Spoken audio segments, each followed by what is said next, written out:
Okay, pal, you want smash mouth power and efficiency? Then here's your starting lineup. Ford F-Series, #1 for 37 years straight. Talk about a dynasty, baby. Hey, it's game time, sports fans, at the Bill Ford Tough Sales Event. Hello, everyone. Welcome to the 11th and final edition of the Coach Misty Wilson radio show from the lobby of First Financial Bank right here in Stephenville. Again, I'm Kelton Waynes, and I'd like to thank you for tuning in to 90.5 KTRL and tarletonsports.com/listen live. Please help me in welcoming the veteran head coach of the Tarleton Texans, Misty Wilson. Veteran, huh? Coach, first of all, it's the last show, but that doesn't mean we can't have some fun. Ready? I'm ready. All right. Did you catch up on sleep from the time change? No. As soon as I woke up on Sunday morning, I certainly felt that time change. Coach, you come back from Allen in the conference tournament. Now we're going to jump into the Texas women's game here in a little bit. But how do you find the conference tournament? It was my first time there, and I was just blown away. It's they always do such a wonderful job, and it's such a a high class event and well ran, and I think it was the same way again this year. I thought it was well put together, and it probably is one of the best conference tournaments in the nation. And your players, how do they like it? They thoroughly enjoy Allen. They enjoy the tournament, and the location is great. It's fun. They get excited about the many different places that they get to eat. As opposed to Stephenville. So it's just a good atmosphere, good environment. Coach, starting with some conference awards, Kathy Thomas named to the second team All-LSC. Ipaka will be honorable mention, and Carly Moore to the All-Academic team. What a great three girls right there. Just a wonderful group of young women, and I felt like we, probably had the opportunity to get a few more conference awards than we did, but it is what it is, and we talked about, that's not why we play the games, that's not why we do what we do. So, I think they all deserved it, and probably much more. Something I want to get your opinion on was Tom Webb winning Coach of the Year at Cameron. He's done a great job. I thought it could have been you, but Tom Webb's done a great job at Cameron. That's not certainly not an award you expect your first year, but he did do a good job. They had such a slow start, and that he was able to find a way to turn it around. And someone else that I thought really could have qualified for that position or for that title or that honor was Coach Burton at Commerce. Yes. Because he really turned that program around, and to think that what he had to endure 2 months into the job, with those two girls down in that car accident, being able to motivate your team, I thought he should have been a candidate as well. Coach, let's talk about the Allen Event Center a little bit. It's a hockey rink, so it's going to be cool. Does that affect you much whenever you're out there? Well, no. Once they get going and get moving, they don't feel cold anymore. The people on the bench, maybe it does affect them, but it's a little different, especially when you're getting warmed up for practices. You might have to allow a little more time to get warmed up. But as far as the game goes itself, it doesn't really affect you. Now, you played in some unair-conditioned environments, didn't you? You played at the box at West Texas, unair-conditioned. Did it ever get stifling hot in there? It always, it always felt hot in there, mainly because of the pressure and everything else, just that situation being in that box. It was a little bit claustrophobic.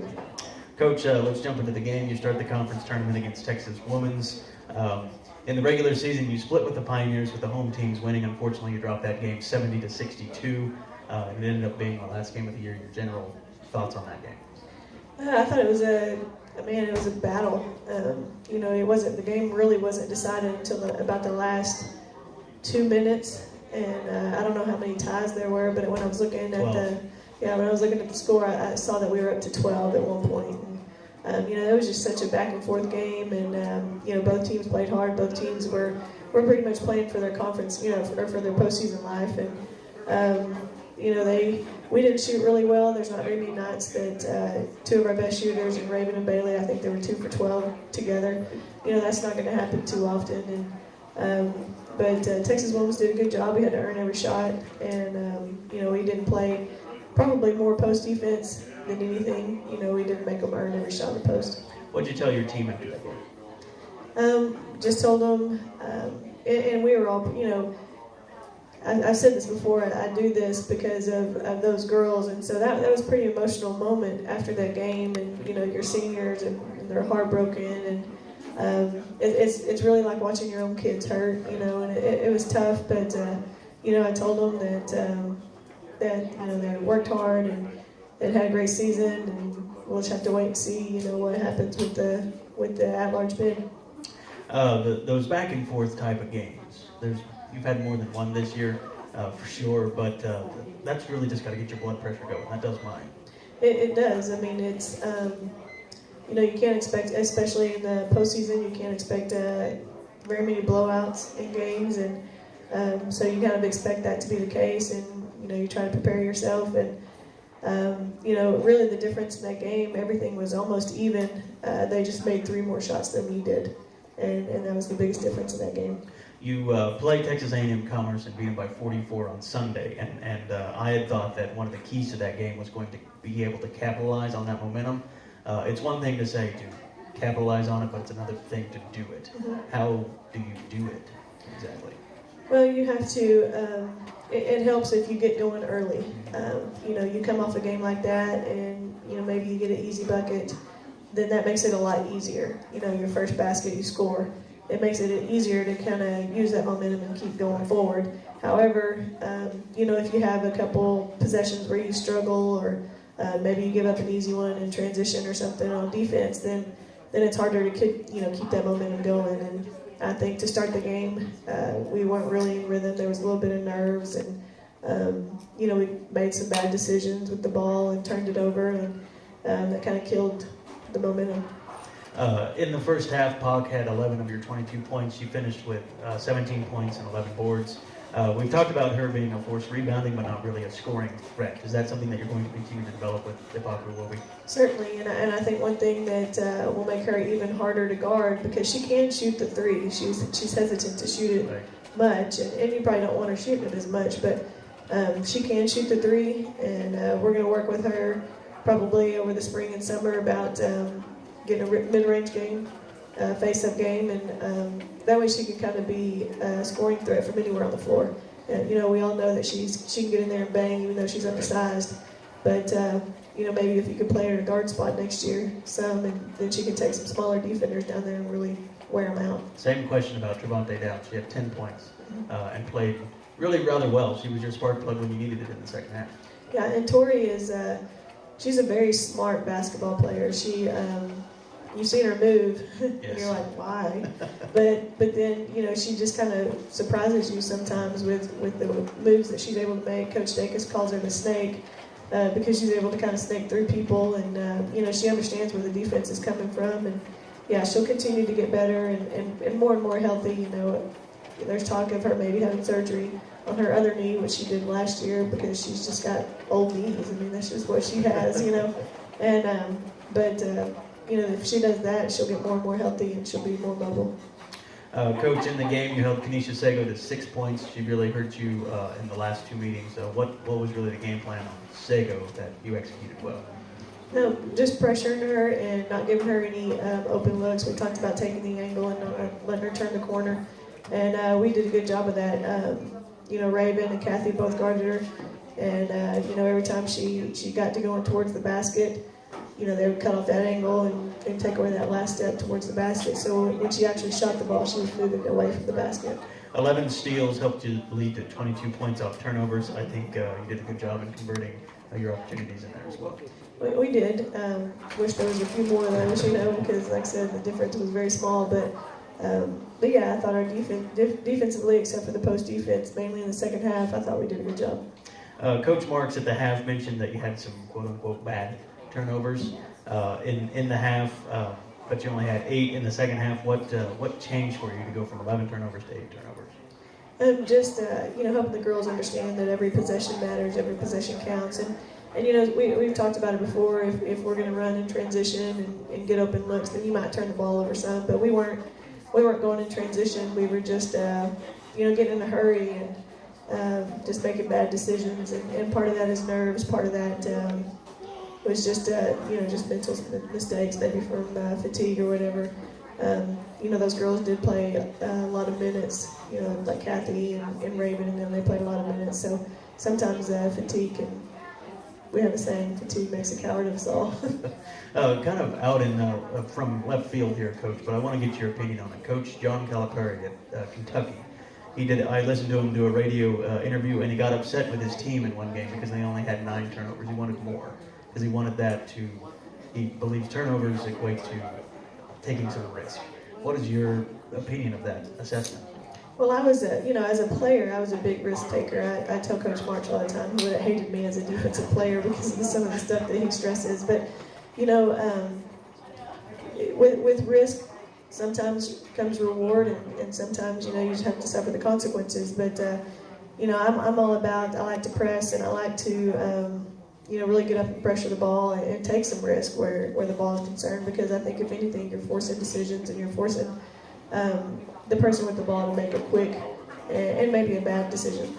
When we come back in 1 minute, we'll take a look back at the season that was. This is the Coach Misty Wilson radio show on the Tarleton Sports Network, presented by the North Texas Ford Dealers. Welcome back to First Financial Bank on the South Loop in Stephenville. This is the Coach Misty Wilson radio show. I'm the voice of the Tarleton State Texans, Kelton Weens. Time now, Coach, for us to take a look back at the 2014-2015 season. What a season it was, from highs to lows. First, Coach, we got to start with the opening game against Southern Arkansas. It was a 72-71 win in overtime. It was your first victory as a head coach. It seems like an eternity ago. Do you remember much about that game? I remember some. I remember some about that game, but I mainly just remember that we won, and just being relieved. There's a lot of pressure, I guess, for that, or I felt a lot of pressure from that first one. Just because of the program that Coach Hearn had built, and you feel that pressure. You probably, me putting it on myself, you want to get that first one and get going. You've got a plaque in your office that commemorates that first win. Who gave that to you? The players gave that to me, but I think they had a little nudging from Coach Dacus, so I think he was the mastermind behind it. Coach, moving on down the schedule, you went to Lubbock over Thanksgiving and got a big win over a very good and long Lubbock Christian team by 2 in overtime. LCU's going to be so good going forward. They are. They redshirted a couple seniors that they had this year, so that they're, when they finish, they could be playing for something, because they had those 2 years that they had to sit out. And then they've got all that size back, and so yeah, they'll be very good. They'll definitely be a force to be reckoned with. After that, you go to Winter Park, Florida, take part in the Rollins College Invitational. You drop a game to Indianapolis and pick up a win against Concord. What a trip that was. That was fun. That was a good trip, good location. A place really similar to Allen in the makeup of it. But it was a good trip. We were able to split, and you're always happy to get any road wins. And we met the tallest coach in the NCAA, right? We did, and that's actually an image that is stuck in my mind, is seeing you stand next to him and come up to his waist. I'm 6 feet tall. That doesn't happen to me very often, Coach. After the new year, you start the LSC schedule at 3-1, including a tough 5-point victory over Midwestern State at home on January 14th. And that was a huge game. Wisdom Gym was packed, and it was a big game for both the men and the women.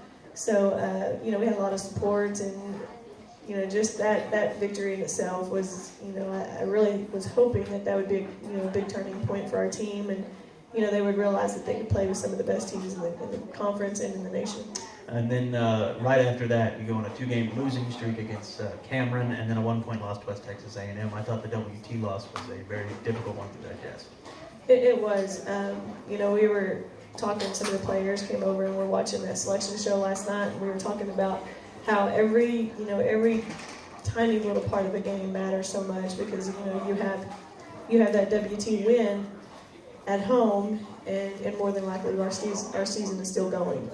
We missed a few free throws, and that could have clinched the game, and give up a 3 in transition, and you got a 1-point loss. So that one kind of hurt, I feel like. It's amazing how it all adds up. It does. At the end of the day. Then that next Saturday, you're on the road at Eastern New Mexico and pick up a big 71-56 win in Portales. To me, Coach, that was probably the most underrated win of the season. You get back from a 2-game losing streak. Bailey Whiff has her big-time debut, and I think it kind of helped to reset the focus of this team a little bit out in Fort Dallas. Definitely, and sometimes those teams, people don't realize how big those wins are, and on the road, and even at Kingsville or Eastern New Mexico or in Angelo, those aren't easy wins to get. Those girls on those teams are still playing very, very hard. They're playing for something, and they're not as easy as everybody assumes that they are. In the first half of conference play, you take on the Lions of A&M Commerce at the Fieldhouse, and you drop that one. But then the very next day, you face the Pioneers of Texas Women's at home after you were on the road the night before, and you win at 82-76. That was a huge win, and I think that was, to me, that was probably the biggest win of the year. It showed a lot of the toughness and the tenacity of this team. Yeah, the Commerce game, that one hurt a little bit. I feel like we did a decent job, on their post players, which was their focus at that point. And then, they come out and they shoot, uncharacteristically very well from the three-point line, especially in the second half. And for our girls to bounce back and, to be on the road, a lot of teams, they play that back-to-back. They're either both at home or they're both on the road. And, for us to play on the road and then have to come back home and play an afternoon game, not even 24 hours after, it did show a lot of guts. Coach, after you dropped 2 straight to Midwestern State and Cameron, you finished the regular season on a 3-game winning streak, including the most impressive one of the year, 97-53 against Texas A&M Commerce.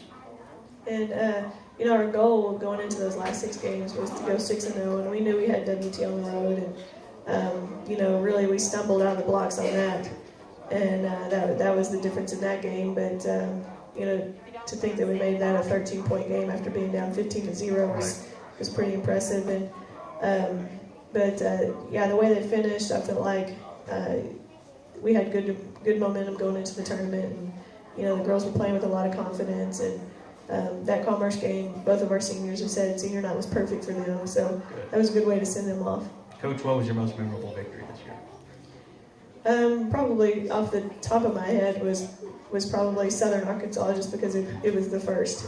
Midwestern was a big one, and the Texas Women's one again was a big one. But probably just that Southern Arkansas. I told the girls before that game that I would, I'd remember this night the rest of my life. So. What about loss? Probably that W2 loss. It took me several days to get over that one. And, just, especially as a first-year coach and, questioning yourself anyway, there was just a lot of what if, should I have done this, should I have done this, and so that would take me a little bit to get over. When we return in 1 minute, Coach and I take a look at the upcoming off-season. The Coach Misty Wilson radio show will return right after this. First Financial Bank is proud to support the Coach Misty Wilson radio show for 125 years. First Financial Bank has operated in Texas and offered financial services to its customers. With 62 locations, including 2 full-service branches in Stephenville, First Financial Bank staff can be reached by calling 254-965-5036 or at www.ffin.com. First Financial Bank, a proud supporter of Tarleton Texans and Texans. Member FDIC. Hey Tarleton fans, this is senior forward Davin Carter, and I need your vote to send me to Indianapolis for the State Farm Slam Dunk Contest. I am currently one of 16 finalists in the Dark Horse Dunkers competition, and each week I will face another dunker in a bracket-style format, with the winner advancing to the Slam Dunk Contest on April 2nd, aired live on ESPN. You can vote up to 3 times per day at darkhorsedunker.com. Let's get Tarleton State on ESPN by voting for Davin Carter at darkhorsedunker.com. Go Texans! Coach Misty Wilson radio show, presented by First Financial Bank, continues now on the Tarleton Sports Network, presented by the North Texas Ford Dealers. Welcome back to the Coach Misty Wilson radio show from the lobby of First Financial Bank in Stephenville. Please join me again in welcoming the first-year head coach of the Tarleton Texans, Misty Wilson. I'd like to give Domino's Pizza a big thanks for providing the lunch today for our live audience here at the bank. Coach, time now for us to take a look at the upcoming off-season. You lose 2 great seniors in Kathy Thomas and Carter Moore. We know how you feel about about those two, but you do have some great juniors coming up. Morgan Ashmore, Brianna Fuller, Sunday Duwop, who we didn't see a lot out of, Raven McGrath, and Megan Odell. Talk about this senior class next year. Yeah, it's a good senior class. Got to see a lot of Raven, and she's going to be one that's going to be a very good leader. All of her teammates really respect her, and she's so tough and just works hard every day. And Morgan's been in the program for 3 years, and I think she would probably tell you she didn't have the year that she wanted to, but she'll come back, and I think she'll have a better year next year. And then Bree, this is the first year that she's ever played with her back to the basket as a true post player. So, having her another year in the paint, I think you'll see a very different post player come the fall. And Sunday, Duwop, she didn't get to play much, didn't get a lot of playing time, but she's one that has probably improved more than anyone else, I think, from start to finish. Because she was very raw, and they played a kind of run and gun style at Cisco, and she really had to learn how to play in our system. And she has really improved a whole lot in practices, and I think she really desires to be a contributor for this team. The loss of Kathy Thomas, you lose 14 points per game, but you also lose a very good defensive player. It's tough to replace KT, but how do you go about doing it? I don't know that you can. Every player, I guess that's how people see things is you're replacing that player. But all these girls are so their talents are so different. Their attitudes, their personalities are so different that I don't know that you could ever replace them. Kind of like Kiera, you're not going to replace a Kiera. You're not going to replace a Kathy or a Carly. But you bring in new girls. We'll have a new team next year, and they'll have a new personality. They'll have a different personality, and they'll probably look a little bit different on the basketball floor too. Carly was a great defensive presence underneath the basket. Who is really going to step in and fill that? Sunday, that's one thing that she can do. She's long, she's very mobile, she can move. And that's one area that she has improved so much is defensively. Just having to guard some of those people in practice every day. That'll make you better defensively every day. So. Sunday will do that. Pac will continue to improve. Tori's a very good defender, so there's several people in our team defense. Hopefully, will be better next year. Coach, how do you go about developing good players into great ones? I know a lot of it starts with Coach Cole in the weight room, but how do you, as a coach, approach that? Well, I'm still learning. I certainly don't have all the answers yet, especially being my first year, but.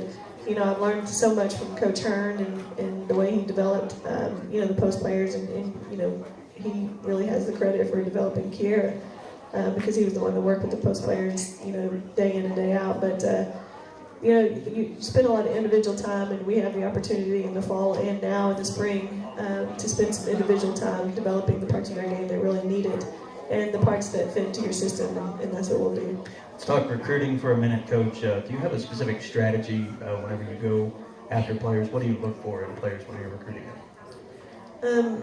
It depends on what you're looking for.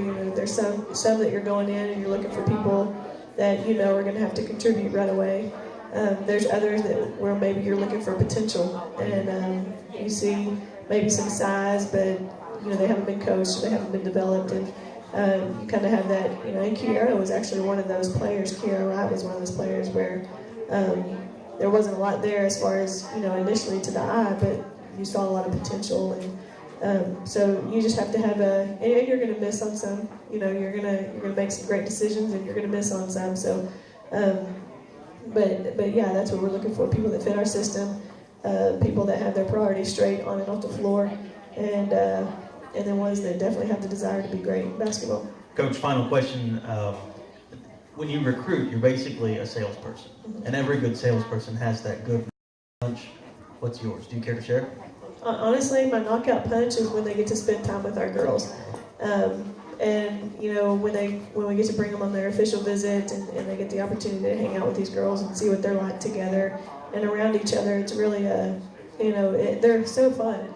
And they're fun in a good way, and I think they see that and they want to be a part of it. And that, to me, that's really the knockout punch, because I'm really not much of a salesman. I'm good with parents, and I know, having daughters myself, I know, what is important and what isn't. And but honestly, our knockout punch is our players. Well, we're going to take our final 1-minute break here on the Coach Misty Wilson Radio Show. This is the Tarleton Sports Network, presented by the North Texas Ford Dealers. Welcome back to the Coach Misty Wilson Radio Show from First Financial Bank. Time now for giveaways for our live audience here at the bank. Our first winner is Travis Livingston. Congratulations, Travis. Your selection of great prizes. He wins a First Financial Bank bet. Congratulations, Travis. Dylan Jones is our next winner. Congratulations, Dylan. Bet he needs some more Tarleton stuff, Coach. Yeah, I don't think he has enough either. He wins a Tarleton State hat. And finally, Coach Maya Wilson. Hey, I know that one. Congratulations, Mike. If I know her, she probably put about 5 different things in. Wins a First Financial Bank shirt. Congratulations to all of our winners. I'd like to remind everyone the Coach Lon Reisman Radio Show is tomorrow from 12 to 12:30 at Bruner Motors at the corner of Lillian and the South Loop. Fans, don't forget to vote for Davin Carter at darkhorsedunker.com. Voting ends Wednesday at noon. Send Davin to Indianapolis and appear on ESPN during the men's Final Four. Coach, did you vote today? I have not voted yet, so I've been running around like a chicken with my head cut off, I feel like. We'd also like to give a shout out to the Tarleton State men's basketball team. They were named as the 1 seed in the South Central region last night. They will play St. Mary's on Saturday, March 14th at 6 p.m. Other games in the South Central region at Wisdom Gym are 3 seed Texas A&M Commerce against 6 seed Angelo State. That's Saturday at noon. Metro State, the 2nd seed, against Midwestern State, the 7th seed, at 2:30. Tarleton State St. Mary's at 6 o'clock. In Colorado Springs and Colorado Mines is at 8:30, all on Saturday. Again, fans, you can buy tickets for that. If you're a Purple chairback holder, you can buy those chairbacks until Tuesday at 5. After that, they will be available to the general public. Coach, before we go here, do you want to thank anybody? Yes, of course, there's several people, but, my girls first, Jade, Maya, and Kenna, they kind of go through the whole season with you, the ups and downs, and they have to deal with you when you get home after a loss or whatever. So, I thank them.